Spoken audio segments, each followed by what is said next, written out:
Mummy जल्दी यहाँ आओ, मम्मी जल्दी आओ। ओहो, अब क्या हो गया? जल्दी बता बेटा। मम्मी ये पेड़ हरे क्यों होते हैं पर लाल क्यों नहीं होते?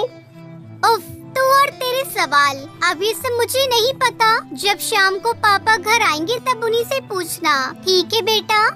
अच्छा मम्मी, ये हवा कैसे चलती है ये तो बता दो ना। हे मेरे भगवान, देख सुनहरी, मैं बोल रही हूँ, अब बस चुप हो जा। सारा दिन मेरी खोपड़ी खाती रहती है। पापा आएंगे तो उनका सर खाना। पर पापा का सर कैसे खा सकती हूँ? वो तो मेरे मुंह के अंदर आएंगे ही नहीं। तब तक आप लोग हमारी इस वीडियो को लाइक और अगर आपने हमारे चैनल को सब्सक्राइब नहीं किया है तो जल्दी से सब्सक्राइब कर ले। भगवान के लिए चुप हो जा मेरी बच्ची। तुझे पता है ना मेरी जान को कितने काम पड़े हैं। तेरे उल्टे पुल्टे सवालों के जवाब नहीं है मेरे पास। टुनटुनी चिड़िया कालू कौवे की एक ही औलाद थी जिसका नाम सुनहरी था। वो जितनी नटखट थी, दिमाग की उतनी ही तेज थी। वो सारा दिन अपने माता पिता से सवाल पूछती रहती। टुनटुनी चिड़िया उसके सवालों से चिढ़ जाती थी। फिर उसी शाम, ये पापा आ गए, पापा आ गए। अरे मेरी सुनहरी बिटिया, कैसी है मेरी बच्ची? मैं अच्छी हूँ पापा। अच्छा पापा एक बात बताओ, ये हवा क्यों चलती है? लो, ये फिर शुरू हो गई। अरे बेटा, एक काम करो, जाकर अपनी मम्मी से पूछो। खबरदार, जो इसे मेरे पास भेजा आप ही भुगतो। बेटी पापा से ही पूछो, जो पूछना है वही बताएंगे तुम्हें सब कुछ। कालू कौवा टुनटुनी चिड़िया भगवान कृष्ण के भक्त थे। कालू कौवा टुनटुनी चिड़िया का हंसता खेलता ये छोटा सा परिवार था।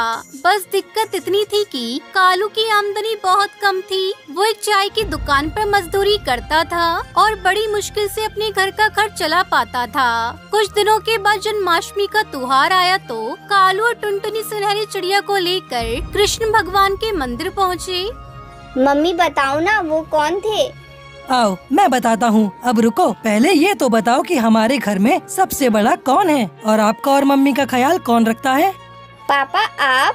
हाँ, तो वैसे ही इस पूरी दुनिया में सबसे बड़े भगवान हैं और वो ही हम सबका ख्याल रखते हैं।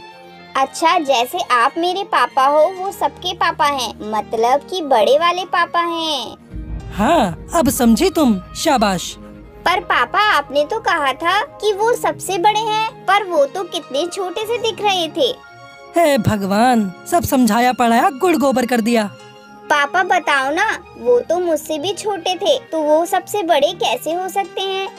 असल में जो मूर्ति तुमने देखी थी ना, वो भगवान के बचपन की याद दिलाती है, मतलब उनके बाल रूप को दर्शाती है।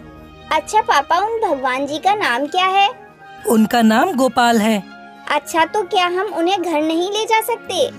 सुनो ना, उसका कितना मन है, उसे छोटे से बाल गोपाल की मूर्ति दिला दो ना। अच्छा ठीक है, दिला दूंगा, तुम चिंता मत करो। कालू ने वही मंदिर के बाहर से भगवान कृष्ण की एक छोटी सी मूर्ति खरीद ली। वो भगवान की बाल रूप की मूर्ति थी जिसमें वो माखन खा रहे थे। सुनहरी चिड़िया को मूर्ति बहुत ही पसंद आई। शाम को टुनटुनी चिड़िया ने देखा कि सुनहरी डाल पर भगवान की उसी मूर्ति के साथ खेल रही थी। ये देखकर वो चीखी, हे भगवान, कैसा अनर्थ कर रही है। भगवान की मूर्ति को खिलौना बनाकर खेल रही है। इधर आ, आज तो पिटाई खाएगी। अरे क्या हुआ? उस पर गुस्सा मत करो टुनटुनी। देख रही हो आप, भगवान की मूर्ति को खिलौना बनाकर खेल रही है। ये मूर्ति मैंने मंदिर में रखी थी, वहाँ से उठा लाइए। अरे अभी छोटी है वो, उसे नहीं पता कि भगवान का दर्जा क्या है। वो तो उन्हें अपना दोस्त मान रही है। तुम रुको, मैं समझाता हूँ उसे। कालू कौवे ने भगवान की मूर्ति को फिर से मंदिर में रख दिया। पापा, मैं गोपाल जी के साथ क्यों नहीं खेल सकती? इसलिए कि मिट्टी लगने से गोपाल जी गंदे हो जाएंगे ना। वो भगवान है ना, इसलिए उनको मंदिर में रहने दो। वहाँ हम एक साथ उनकी पूजा करेंगे। ठीक है पापा। फिर एक दिन, मम्मी गोपाल जी को खाने में क्या पसंद है? बेटा, उन्हें खाने में दूध, दही और मीठे मीठे फल ये सब पसंद है। फल? ये फल क्या होते हैं? मैंने तो आज तक नहीं खाए, मुझे भी खाने हैं मीठे मीठे फल। सुनहरी जिद करने लगती है, लेकिन टुनटुनी चिड़िया कालू कौवे के पास इतने पैसे नहीं होते कि वो उसके लिए फल लेकर आए। टुनटुनी, तुमने क्यों बताया फल के बारे में? अब लाकर दो उसे कहीं से भी। ठीक है, आप यहीं रुकिए, मैं नदी पार वाले जंगल जाती हूँ फल देखने के लिए। टुनटुनी चिड़िया पूरे जंगल में फल ढूंढती है, लेकिन उसे किसी पेड़ पर भी फल नहीं दिखता। थोड़ी दूर और जाने पर उसे एक पेड़ पर सेब लटका दिखाई देता है। टुनटुनी चिड़िया सेब को तोड़ लेती है और सुनहरी चिड़िया को दे देती है। पर मम्मी पापा आप क्या खाओगे? बेटा तू खा ले, हम बाद में खा लेंगे। नहीं, ऐसे मैं नहीं खाऊंगी। तभी सुनहरी चिड़िया भगवान कृष्ण के मंदिर जाती है और उनसे रो रो कर प्रार्थना करती है। भगवान जी, मेरे मम्मी पापा आपकी कितनी पूजा करते हैं, तो उनके लिए आप फल की बारिश कर दो। हमने कभी फल नहीं खाए। तभी मूर्ति से रोशनी निकलती है। ठीक है बेटी, तू रोना बंद कर, मैं तेरी ये परेशानी को दूर कर दूंगा। तभी टुनटुनी चिड़िया के घोंसले के बाहर फलों की बारिश होने लगती है और सभी पक्षी खुशी खुशी जी भरकर फल खाने लगते हैं।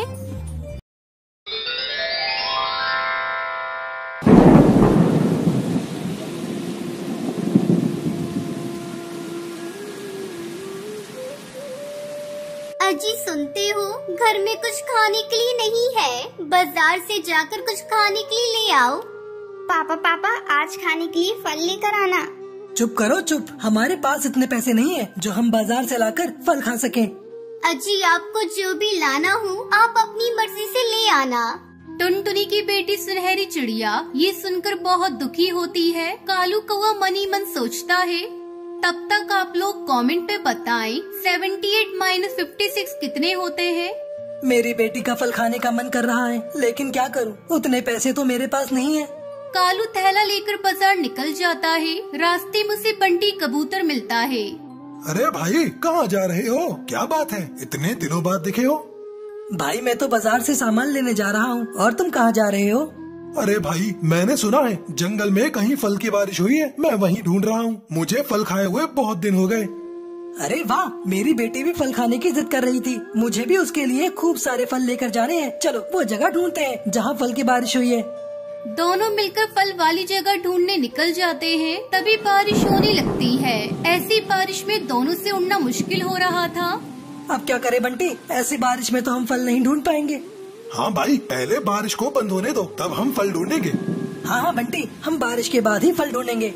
ये बोलकर दोनों घर की तरफ लौटने लगते हैं। कालू बारिश से बचने के लिए पेड़ के नीचे कूद रहा था। तभी उसे जमीन पर बहुत सारे फल पड़े हुए दिखाई देते हैं। कालू इतने सारे फल को देखकर बहुत खुश होता है। अरे वाह, भगवान ने मेरी विनती सुन ली। आज मेरी इच्छा पूरी हो गई। अब मैं खूब सारे फल घर ले जाऊंगा और अपनी बेटी को भी खिलाऊंगा। दोनों फल को इकट्ठा करना शुरू कर देते हैं। कालू अपने थैलों में फलों को डालता रहता है। उसी समय चील वहाँ पहुँचता है। रुको रुको, तुम यहाँ क्या कर रहे हो? ये फल नीचे पड़े हुए हैं, मैं उन्हें इकट्ठा करके अपने घर ले जाऊंगा। मेरी बेटी ने बहुत दिन से फल नहीं खाए, आज मेरी बेटी पेट भरकर फल खाएगी।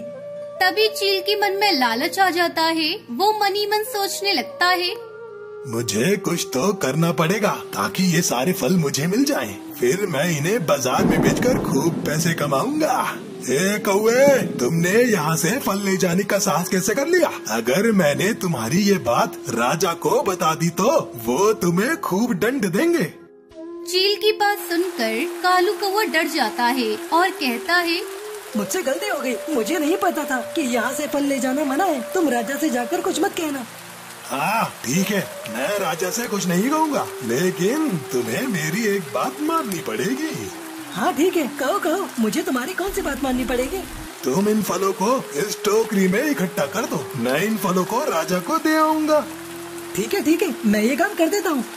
ये कहकर कालू को वो सारे फल टोकरी में इकट्ठा कर देता है। इस कालू को मैंने पागल बना दिया और अब इन फल को मैं बाजार में बेचने चलता हूँ। जब कालू खाली घर पहुँचता है तो टुनटुनी उससे पूछती है, अरे क्या हुआ, आप तो खाली थैला लेकर लौटे हो, आप कुछ लाए क्यों नहीं? तभी कालू कौवा टुनटुनी को सारी बात बताता है। अरे उस चील को मैं जानती हूँ, वो चील बहुत ही दुष्ट और छोटा है। आप यहीं रुको, मैं उस चील से जाकर निपटती हूँ। टुनटुनी चील के पास जाती है। तभी वो देखती है कि चील उन फलों को बाजार में बेच रहा था। फल ले लो फल, ताजी ताजी फल ले लो फल। अरे सुनो भैया, मुझे 5 किलो फल देना। क्या 5 किलो फल? एक साथ इतने फल लोगी? हाँ, 5 किलो ही चाहिए, तभी तो इतनी बड़ी टोकरी लेकर आई हूँ। जल्दी से 5 किलो फल दो। ये सुनकर चील टुनटुनी को 5 किलो फल दे देता है। लाओ लाओ, मुझे अब 100 रुपए दो। अरे किस बात के पैसे? ये फल तुम्हारे नहीं है, ये तो जंगल के राजा के फल है। अगर तुम मुझसे पैसे लोगी तो मैं जंगल के राजा को जाकर बता दूंगी कि तुम उनके फल को बेच रहे हो। टुनटुनी की ये बात सुनकर चील डर जाता है और टुनटुनी को सारे फल दे देता है। सारे फल लेकर टुनटुनी खुश होकर गुनगुनाती अपने घर की ओर चली जाती है।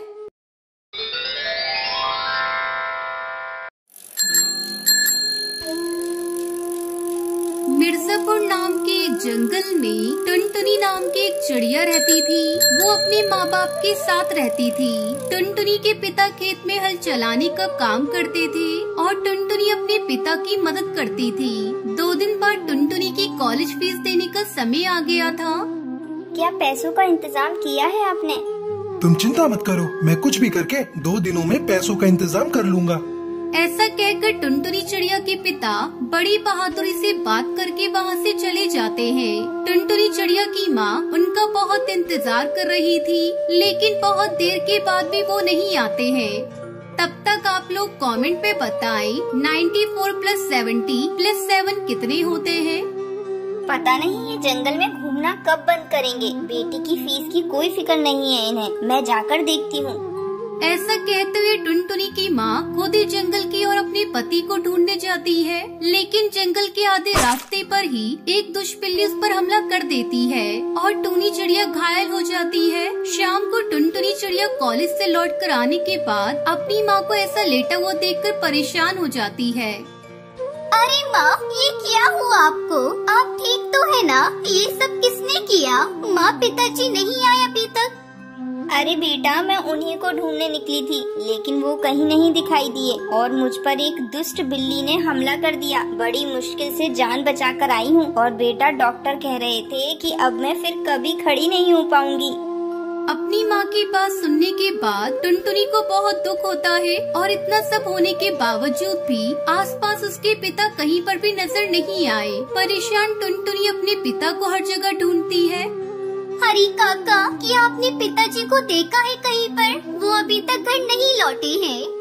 हाँ बेटा, आखिरी बार तालाब के पास से गुजरते हुए देखा था।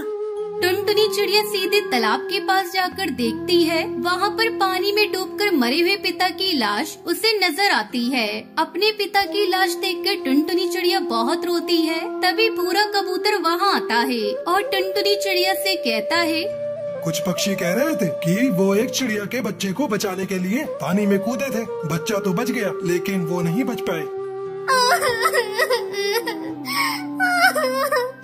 पर पिताजी को तैरना ही नहीं आता था। तुम में से कोई और क्यों नहीं गया पानी में? हम में से कोई भी उनके जितना बहादुर नहीं था। हमें माफ कर दो।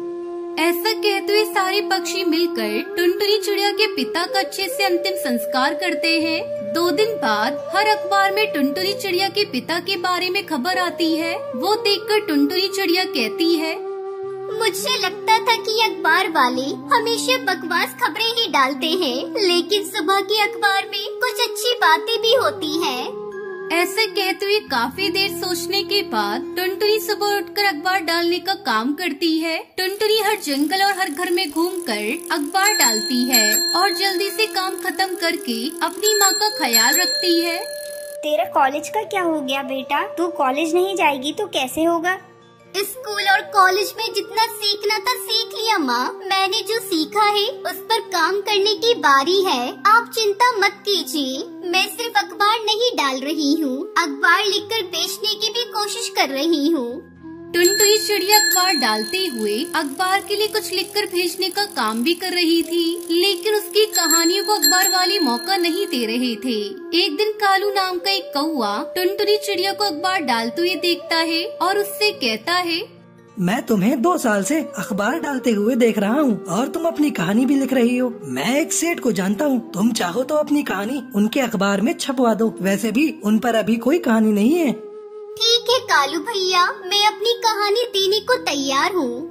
अखबार वाले को कोई खबर न मिलने पर वो टुनटुनी चिड़िया की कहानी को अखबार में छपवा देता है। सभी पक्षियों को टुनटुनी की कहानी बहुत पसंद आती है और फिर कड़कनाथ से टुनटुनी चिड़िया को एक अच्छी नौकरी भी देता है। अपना अखबार नंबर 1 ना सही ठीक ठाक चले, ऐसे कहानियाँ लिखो। आप चिंता मत कीजिए सेठ जी, मैं 2 साल से अखबार पढ़ने वालों को देख रही हूँ। मुझे पता है उन्हें क्या पढ़ना पसंद है। ऐसा कहते हुए अपनी नौकरी अच्छे से करते हुए टुनटुनी ठीक ठाक पैसे कमाकर अपनी माँ के साथ खुशी खुशी रहने लगती है।